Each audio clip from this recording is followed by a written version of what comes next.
Welcome to my channel. నేను మీ శ్రీనివాస్ రెడ్డి. నెల రోజులుగా శ్రీకాకుళం జిల్లాలో ఒక చర్చనీయాంశంగా శ్రీకాకుళంతో పాటుగా తెలుగు రాష్ట్రాల్లో కూడా ఒక చర్చగా మారిపోయిందని చెప్పుకోవచ్చు. ఏంటి ఆ విషయం అంటే కూడా అదేంటి తెలుసుకునే ముందు మీరు కనుక మా ఛానల్ సబ్స్క్రైబ్ చేసుకోకుండా ఉంటే సబ్స్క్రైబ్ చేసుకొని పక్కనే ఉన్న బెల్ బటన్ ఉన్నప్పుడు మాత్రం మర్చిపోకండి.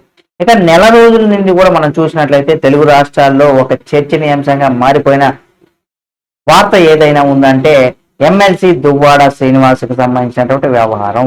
ఎన్నో మలుపులు తిరుగుతూ ఒక్కొక్కసారి ఒక్కొక్క మలుపుతో పాటుగా ఒక్కొక్క కొలుక్కు కూడా వస్తూ ఉందని కూడా చెప్పుకోవచ్చు. ఇలాంటి అంటే తన ఇంటి చుట్టూ గొడవ ఏదైతే ఉందో నడుస్తుందో అది ఇప్పుడు గుట్టు చప్పుడు కాకుండా పలాసలో ఈ నెల 6న ఒక వివాదంగా మారిపోయిందని చెప్పుకోవచ్చు. అంటే గత నెల 6వ తేదీన కూడా మూడో వ్యక్తి అయినటువంటి దివ్యల మాధురి ఆమె రిజిస్ట్రేషన్ చేసుకున్నారు.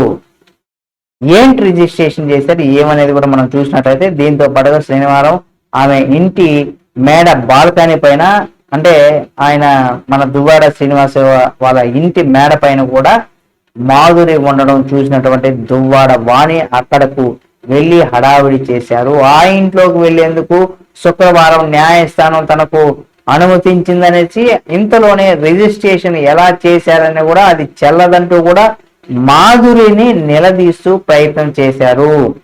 అయితే అక్కడి నుండి వెళ్ళిపోయారు. దీనిపైన కూడా ఆదివారం మాధురి విలేకరులతో మాట్లాడారు. అంటే మీడియా ప్రెస్ మీట్ కూడా పెట్టారు. ఈ ఇంటిని రిజిస్ట్రేషన్ ద్వారా నేను కొనుగోలు చేశాను. భార్య భర్త మధ్య గొడవలు ఉంటే వారిద్దరూ చూసుకోవాలంటూ కూడా చెప్పుకొచ్చారు. అంటే ఇప్పుడు దువ్వాడ శ్రీనివాసు తన ఇంటిని మాధురికి రాసిచ్చేశారు. ఇప్పుడు ఇది ఒక రకంగా మాధురికి శుభవార్తే, దువ్వాడ వాణికైతే ఇది ఒక షాకింగ్ న్యూస్ గా చెప్పుకోవచ్చు.